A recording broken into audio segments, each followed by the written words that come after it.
Dia tuh mati-matian bayar hutang. Nyesel kan? Ikutan bayar cicilan?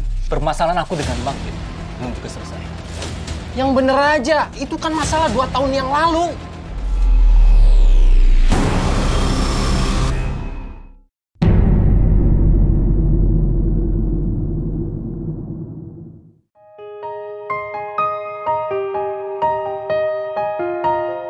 Lin, kamu cantik banget hari ini. Ih, kamu bisa aja. Rulin Rahayu Ningsih, gadis asal Sidoarjo, terjerat asmara kepada Bangkit Dunirat, lajang asal Sumeneb, Madura. Meski usia Rulin lebih tua dibanding Bangkit. Sayang, kamu janji ya sama aku. Kamu selalu setia sama aku. Aku janji. Sebagai buktinya, ini aku kasih kartu kredit buat kamu. Kamu serius? Kamu nggak takut? Iya, aku serius. 1 tahun merajut cinta, rasa percaya Rulin kepada Bangkit sudah tak tergoyahkan. Terlebih Bangkit berniat mengikat janji setia kepadanya dan mau menikahi Rulin. Hingga pada satu titik, Rulin rela memberikan segalanya. Makasih ya sayang. Tapi ingat, jangan boros-boros kamunya. Rulin Ya, terperdaya dengan rayuan Bangkit. Ia tidak menyadari di balik itu semua tersirat niat Bangkit untuk menggerogoti uang milik Rulin Rahayu. Sama aku.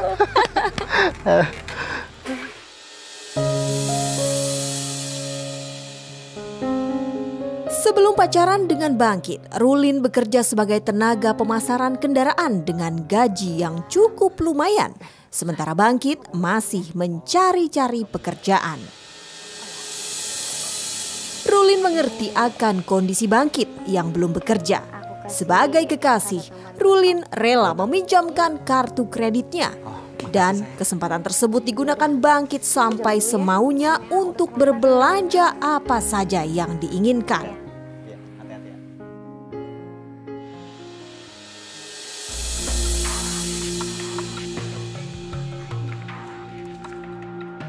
Bangkit semena-mena memakai kartu kredit Rulin semaunya hingga tagihan bulanan pun membengkak beserta bunga.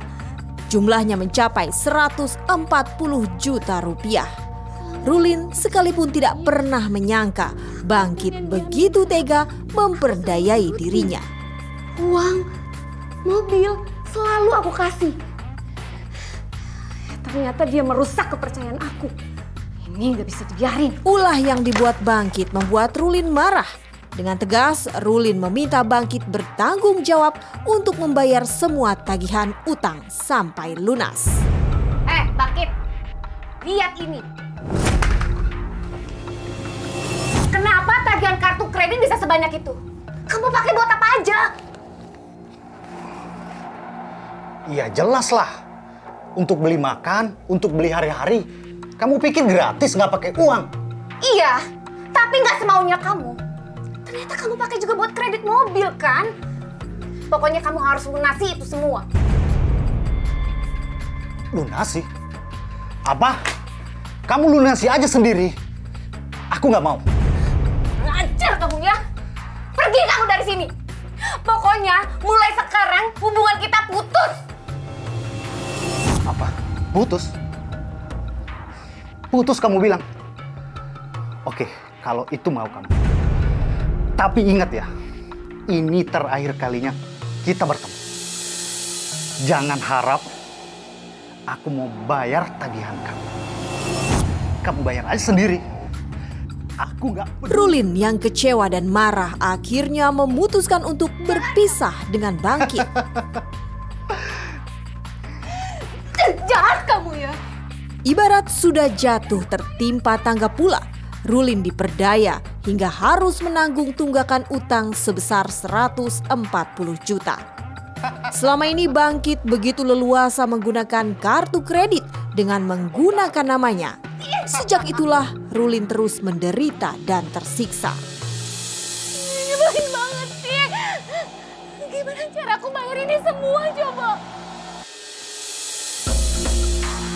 Sejak berpisah dengan Bangkit, kondisi Rulin semakin sulit akibat tagihan utang yang melilit. Saban hari penagih utang datang silih berganti sehingga Rulin terpaksa menyembunyikan diri. Seperti inilah cara Rulin Rahayu bertahan lantaran besarnya jumlah tagihan utang yang sudah melewati batas kemampuan. Saya tahu Mbak di dalam. Kalau Mbak nggak mau bayar, tanggung sendiri akibatnya.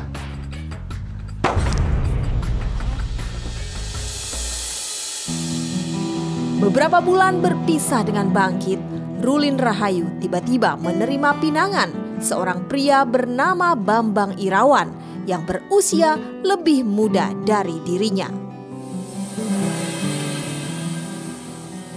Kenapa kamu ngeliatin aku kayak gitu banget? Kamu cantik banget, sayang. Ih, kamu genit. Menikah dengan Bambang Irawan, Rulin bisa bernafas lega. Setidaknya ada orang kedua yang bisa membantu membayarkan tunggakan utang yang ditanggung olehnya.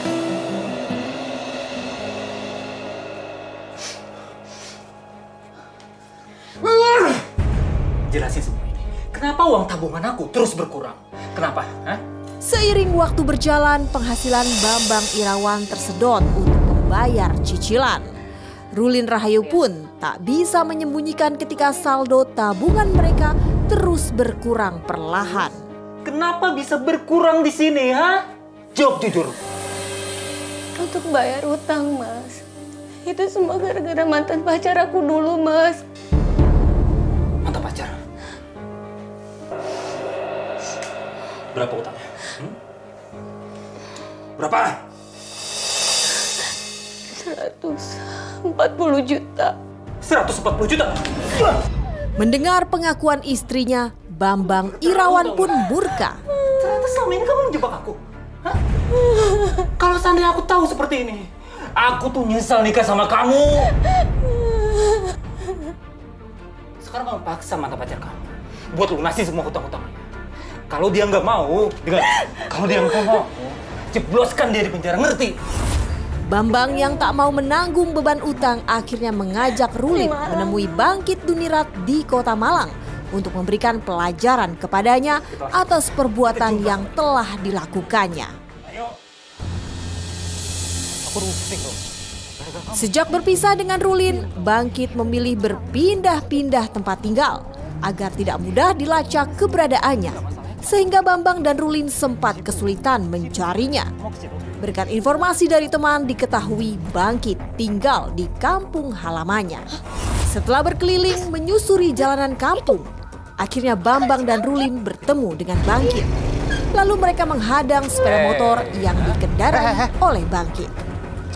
Apa-apaan kalian? Mau kabur kemana lagi? Ayo kantor polisi. Ayo bayar utang kamu. Bayar. Bayar utang.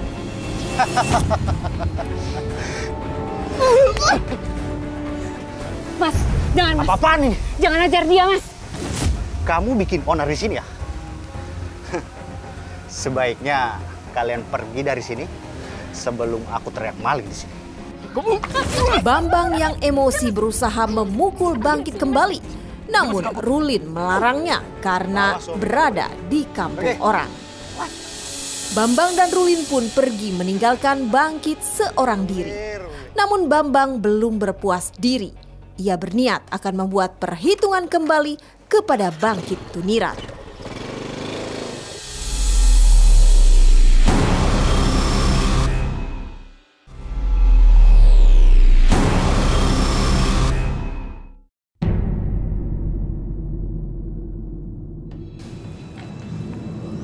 Dua tahun kemudian persoalan Bambang dengan Bangkit belumlah usai.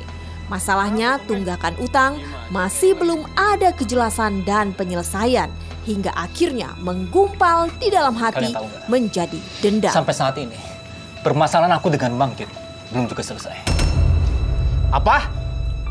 Yang bener aja, itu kan masalah 2 tahun yang lalu. Aku mau bikin perhitungan sama dia. Apa yang sudah aku bayar, harus dia bayar double. Ngerti? Iya benar. Kita di sini siap bantu.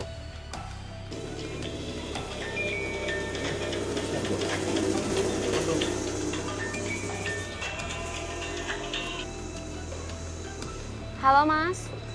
Apa? Ada apa?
Akhirnya berangkatlah mereka menuju ke tempat kerja Rulin Rahayu. Demi sahabat senasib sepenanggungan, Kresna Bayu, Alang Rizky dan Muhammad Imron bersedia membantu Bambang menculik Bangkit Dunirat. Setelah 2 tahun menghilang, Rulin pun akhirnya bisa melihat Bangkit. Ia tidak menyangka mantan pacarnya itu bekerja tak jauh dari tempatnya. Maaf, Mbak. Ada apa ya, Mbak? Maaf, Pak. Ya, peserta pelatihan masih ada di dalam ya? Iya, Mbak. Memangnya kenapa, Mbak? Nggak apa-apa, Pak. Cuma nanya aja. Kehadiran Bangkit saat itu adalah mengikuti pelatihan dan pembekalan bagi karyawan baru. Bangkit diterima bekerja di kantor cabang Kota Batu. Halo, Mas. Mas, kamu udah nyampe mana sih? Aku ini masih di jalan. Udah, kamu sabar aja ya. Bentar lagi aku nyampe. Oke. Iya, Mas. Jangan lama-lama. Masalahnya mereka udah mau keluar. Iya, kayak gimana? Kalau kamu terus nelpon kayak gini, sama aja ngambat aku jalan ke sana. Ngerti? Mas, inget ya. Nanti kalau misalkan si Bangkit kita sekap, langsung dibawa ke kantor polisi aja ya. Ingat, Mas, jangan kamu bunuh. Masalah itu, kasih ke aku semua. Urusan kamu adalah gimana caranya biar dia nggak kabur. Kamu pantau terus, oke? Bentar lagi aku nyampe sana. Tepok. Meski sudah berpisah, Rulin tidak ingin terjadi sesuatu yang buruk kepada Bangkit Dunirat. Ia berharap Bambang bisa menyelesaikan masalah ini di kantor polisi. Tiba-tiba saja Rulin berubah pikiran. Khawatir kalau Bambang malah berniat membunuh Bangkit. Di saat Rulin sedang menunggu cemas, tak lama Bangkit berjalan menuju ke halaman parkir. Tak ayal, emosi Rulin mendidih dan langsung melabrak Bangkit. Aku sebut banget soalnya. Oke. Hei Bangkit, akhirnya kita ketemu lagi ya? Kemana aja kamu? Menghilang selama 2 tahun. Rulin, kamu ngapain di sini? Nggak usah sok pura-pura lupa ya. Utang kamu 140 juta, selama ini aku yang bayar. Kurang ajar ya. Rulin yang tak mau kehilangan Bangkit untuk kedua kalinya berusaha sekuat tenaga agar Bangkit tetap bersamanya. Segala cara pun dilakukan oleh Rulin Rahayu agar Bangkit tidak melarikan diri. Udahlah, nggak usah bikin keributan di sini. Malu. Aku mau tanggung jawab kok. Tapi tolong, kasih aku waktu. Yang harusnya malu itu kamu. Mau waktu kapan lagi, ha? Emangnya 2 tahun nggak cukup? Sekarang aku udah nggak percaya lagi ya sama kamu ya. Pokoknya kamu harus ikut aku ke kantor polisi sekarang juga. Tunggu. Diam ya Pak, Bapak nggak usah aku campur. Ayo ikut. Tunggu. Jangan bawa-bawa polisi, aku mohon. Mau apa lagi? Kasih aku kesempatan. Mau alasan apa lagi? Kasih aku beberapa Bapak udah waktu. diam. Ayo ikut Jangan pokoknya. bawa nama polisi dong. Karena kamu banyak. Mbak, udah, Mbak. Bapak. Mau mana kau? Masih. Jangan ribut, Mas. Jangan ribut. Apa-apaan ini? Gak usah ikut campur. Siapa kalian? Kau, diam.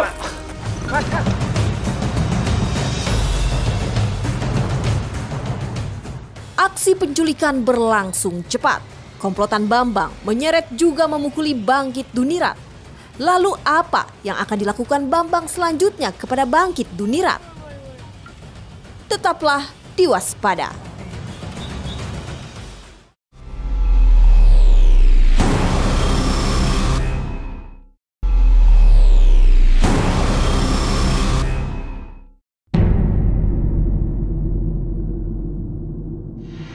Jar dia. Jangan kasih ampun. Sebagai bentuk pelampiasan dendam, Bambang menawan Bangkit Dunirat tanpa iba. Sepanjang perjalanan, Bangkit terus dipukuli secara bergantian.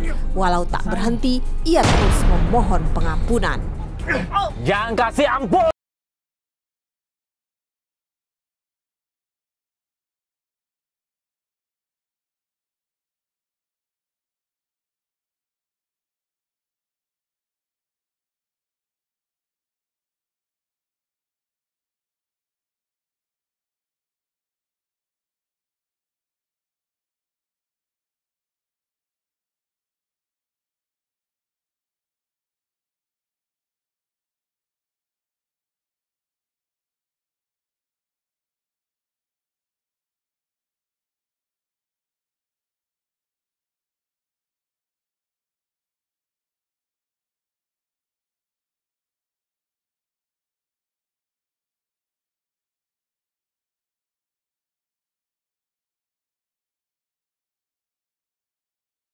Ketika hendak diamankan dalam perjalanan menuju kantor kepolisian.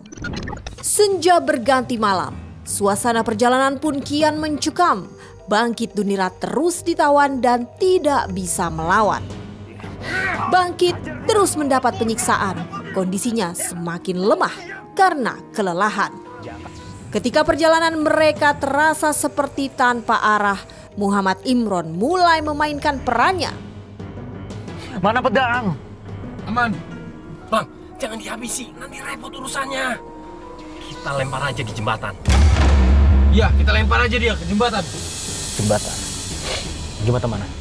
Jembatan Cangar, di Kota Batu. Nanti malam sepi, kita lempar aja di atas jembatan, gimana? Aku setuju. Aku setuju. Juga saat di tol Gunung Sari ketika Bambang Irawan memutuskan untuk melakukan eksekusi. Sudah lebih dari 5 jam, Bangkit Dunirat berada dalam tawanan. Ia dibawa mulai dari kota Surabaya, kemudian menempuh jalan tol Gunung Sari, melewati Pacet, Kabupaten Mojokerto, hingga akhirnya sampai di lokasi pemandian air panas di Dusun Cangar, Kota Batu.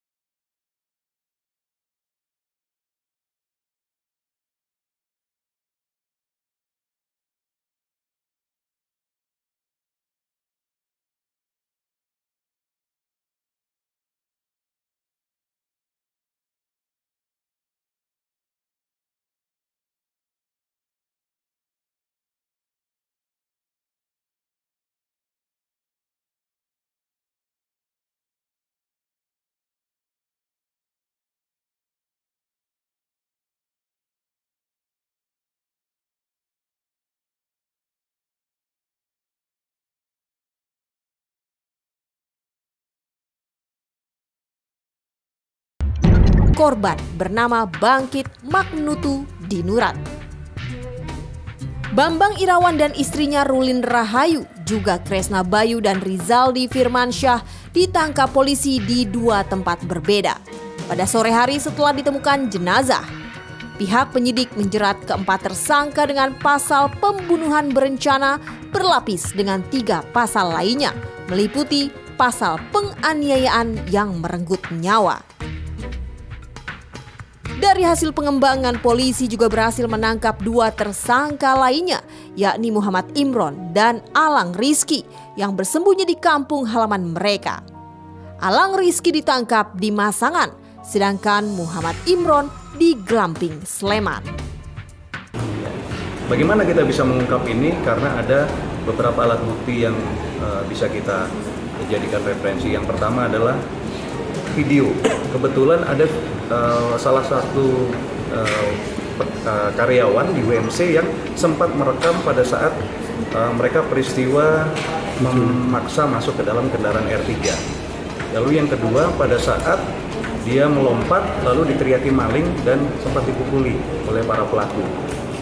Itu 2 video terlihat di sana ada wajah-wajah daripada para pelaku. Polisi mengungkap motif kasus penculikan dan pembunuhan ini berlatar belakang utang dan sakit hati terhadap korban. Rulin dan Bangkit sempat berpacaran 4 tahun yang lalu, namun akhirnya mereka berpisah dan Bangkit meninggalkan tanggungan utang mencapai 140 juta rupiah. Motivasi apa Anda sehingga memang Anda sudah betul-betul ingin menghabisi nyawanya atau memang tadinya hanya untuk nakut-nakuti saja? Awalnya itu biasa cuma nakut-nakutin biar Ainang dibayar. Gimana sih? Awalnya itu baca nakut-nakutin biar Ainang dibayar, soalnya hidupan saya sama istri itu hasil yang kita punya itu buat bayar tagihannya yang korban buat itu. Terus korban itu setelah lompat ke bintang itu saya gelap mata. Secara berurutan, menurut peran, terdakwa Bambang Irawan diganjar vonis pidana 12 tahun penjara, terbukti